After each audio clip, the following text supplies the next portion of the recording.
خالق کائنات فرماتے ہیں کہ روزہ میرے لیے ہے اور اس کی جزا بھی میں خود اپنے دست کرم سے عطا فرماؤں۔ حضرت عبداللہ بن مسعود رضی اللہ تعالیٰ عنہ فرماتے ہیں کہ ایک دن سید عالم صلی اللہ علیہ وسلم کے دیدار پر انوار کے شوق سے جہاں میرا غالب خیال تھا پہنچا مگر نہ پایا۔ پھر مسجد نبوی صلی اللہ علیہ وسلم میں حاضر ہوا مگر یہاں بھی آپ صلی اللہ علیہ وسلم کے دیدار سے مشرف نہ ہو سکا۔ اچانک میری نظر محراب کی طرف اٹھی تو آفتاب حق نما محراب میں جلوہ گر نظر آئے۔ آپ کے چاروں طرف انوار کی بارش ہو رہی تھی۔ میں آگے بڑھا اور حضرت علی المرتضی شیر خدا کرم اللہ الوجہ الکریم کے قریب بیٹھ گیا تو معاً ایک دل پذیر آواز سنائی دی جو نفیس ترین نغمہ سے بھی زیادہ مرغوب و محبوب تھی۔ اسی اسنا میں رسول اکرم صلی اللہ علیہ وسلم نے فرمایا طوبیٰ لہ۔ پھر آپ صلی اللہ علیہ وسلم کے جواب میں آواز آئی طوبیٰ لک یا رسول اللہ صلی اللہ علیہ وسلم ولیمن صام رمضان۔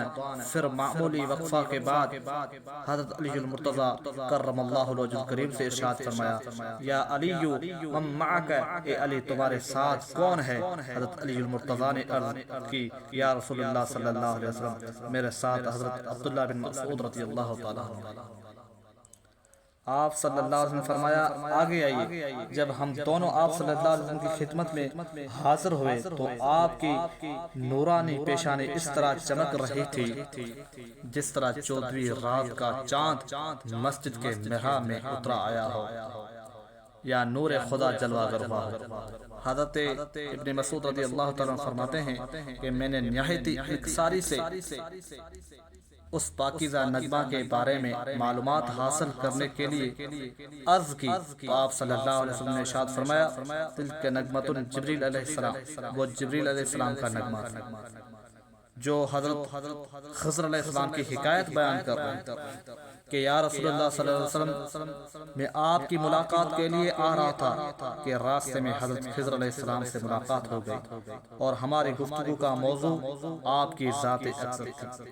اس دوران میں نے ایک فرشتہ دیکھا جس نے لعل و جواہرات اور موتیوں سے مزین تخت کو اپنی پشت پر اٹھایا ہوا ہے اور اس پر ایک بندہ خدا جلوہ افروز ذکر خدا میں مشغول ہے۔ میں نے فرشتے سے اس کا حال پوچھا، اس نے کہا یہ بندہ حق 2000 سال جنگلوں میں مصروف عبادت رہا اور پھر اس نے سمندروں میں عبادت کرنے کے شوق سے بارگاہ الہی میں التجا کی جو منظور ہوئی ہے اور مجھے اس کی خدمت کے لیے احکم الحاکمین رب العالمین کی طرف سے حکم ہوا ہے اور اب اسے سمندروں کی سیر و تفریح سے محظوظ کر رہا ہوں اور یہ اپنے رب کی عبادت میں مصروف ہے۔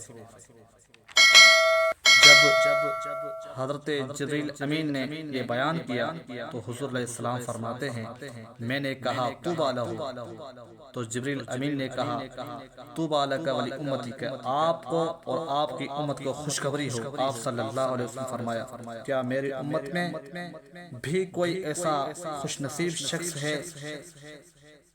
حضرت جبریل امین نے عرض کی یا رسول اللہ صلی اللہ علیہ وسلم اللہ تعالیٰ نے ایک عظیم شہر پیدا فرمایا ہے جس کے چوڑائی اور لمبائی کو خالق حقیقی ہی جانتا ہے۔ اس میں بے شمار فرشتے رہتے ہیں، ہر ایک کے ہاتھ میں سفید جھنڈا ہے جس پر لا الہ الا اللہ محمد الرسول اللہ لکھا ہوا۔ ان فرشتوں کی عبادت آپ کی امت کے روزے داروں کے لیے دعائے مغفرت ہے۔ یا رسول اللہ صلی اللہ علیہ وسلم جب ماہ رمضان تشریف لاتا ہے تو فرشتوں کی دوسری جماعت کو حکم ہوتا ہے کہ اس شہر میں جا کر اسی طرح دعائے مغفرت میں مشغول ہو جائیں اور پہلے فرشتے عرش پر چلے جاتے ہیں۔ یہ دولت عظیمہ انہیں آپ کی خدمت اور آپ کی امت مرحومہ کی طلب مغفرت کی بدولت میسر ہوئی اور ہر ماہ رمضان المبارک کی آمد پر فرشتوں کا تبادل ہوتا ہے۔ اللہ تبارک و تعالی نے روزے داروں کو وہ شان وہ مقام عطا فرمایا۔ فرماتے ہیں کہ یہ روزہ میرے لیے ہے اور اس کی جزا میں خود اپنے ہاتھ سے اپنے عطا فرماتے ہیں۔